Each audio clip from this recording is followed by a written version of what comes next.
With a pay-per-view that promises to be more destructive than a genetically modified dinosaur, you can tell I've just watched the new Jurassic World. It's the Extreme Rules pay-per-view, 10 huge rumours for Extreme Rules 2018. If we can get 200 likes on today's video, I will do a WWE 2K18 video playing the main event of Extreme Rules. Number 1, Jeff Hardy versus Nakamura for the United States Championship. It looks like Jeff Hardy has definitely gone mental chicken oriental this time as he teased the return of Brother Nero on this week's SmackDown Live. During this, Jeff Hardy basically called out Nakamura for a rematch because on the Go Home show for Money in the Bank, Nakamura whacked Hardy in the nuts and he's not too happy about it. So it looks like Jeff Hardy versus Nakamura for the US title will be a match at Extreme Rules. What stipulation do you guys want to see? Number 2, Elias added to the Universal title #1 contenders match. A couple of weeks ago, it was reported that Elias will be getting a main event push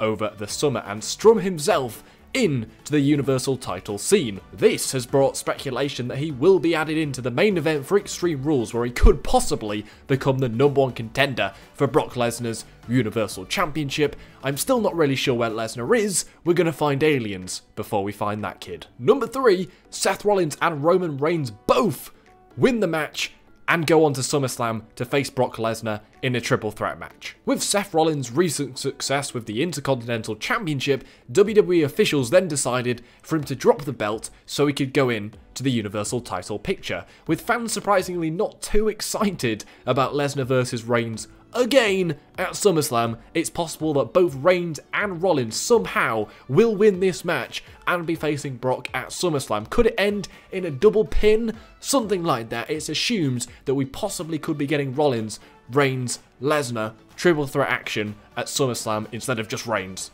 against Lesnar. Nobody wants to see that again. Number 4, Bayley against Sasha Banks finally bloody happening. Are they best friends? Are they not best friends? Who gives a shit at this point? With another scrap on this week's Monday Night Raw, it looks like we're finally set for a Bayley against Sasha match. Jesus Christ, which could last up until SummerSlam. Are you guys excited for it? It's finally bloody happening, people. Number 5, the Usos will be facing the debut tag team Sanity. Are the Usos insane? Why would they want this match? I'm not particularly sure, but Sanity's pay-per-view debut match is set for Extreme Rules against the Usos. Number 6, Daniel Bryan and a surprise tag team partner versus the Bludgeon Brothers. On SmackDown, Daniel Bryan entered the gauntlet match first and on his way to the ring stared into the sexy eyes of the Bludgeon Brothers. Apparently they weren't a fan of Bryan's eyebrows or something, so attacked him in the main event to cost him a WWE title match. It's rumoured that Bryan will pick a mystery partner to take on the Bludgeons. Who's it going to be? I want it to be Kane. Number 7, Jason Jordan expected to return and face Baron Corbin at Extreme Rules. Baron Corbin is like a Poundland version of Corporate Kane. However, there is a method to WWE's madness here. They're waiting to bring back Jason Jordan so he can feud with Corbin up and at Extreme Rules. I mean, who doesn't want to see that match? Let's be honest. The constant friction between Kurt and Corbin is being done to reintroduce Jordan. Jordan is set to fight for his dad, Kurt Angle, against Corbin. It's gonna be shite. Number 8, Drew McIntyre to turn on Dolph Ziggler for the Intercontinental Championship.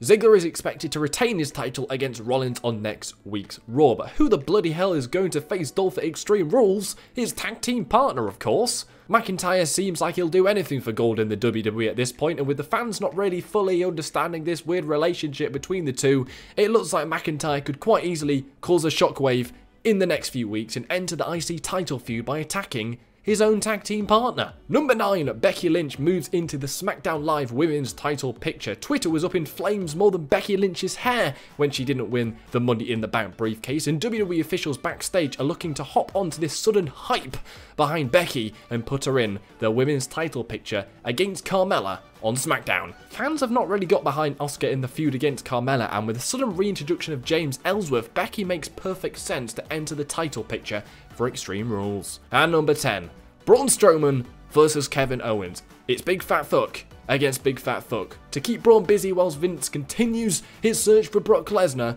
Braun is set to enter a feud with Kevin Owens. He's not set to enter it, he kind of already has. It will culminate in a match at the Extreme Rules pay-per-view. With this rivalry starting because Braun thought it was a brilliant idea to throw Owens off a ladder onto a table, it really wasn't. Could we get a TLC match between these two? maybe for the briefcase. I mean, Braun is a bit cheeky after all, so it wouldn't surprise you if he did this. So you lot, what do you think of that? Extreme Rules rumours. Which is your favourite rumour? Which is the rumour that possibly you didn't really like at all? Remember to check out these videos, these 2 videos down below that you're absolutely going to bloody love. Do you know what else you're going to love? Follow me on Twitter, Instagram and Facebook. That's going to be a good idea. And also you can subscribe down below too. Thanks for watching. Take care. Spike your hair.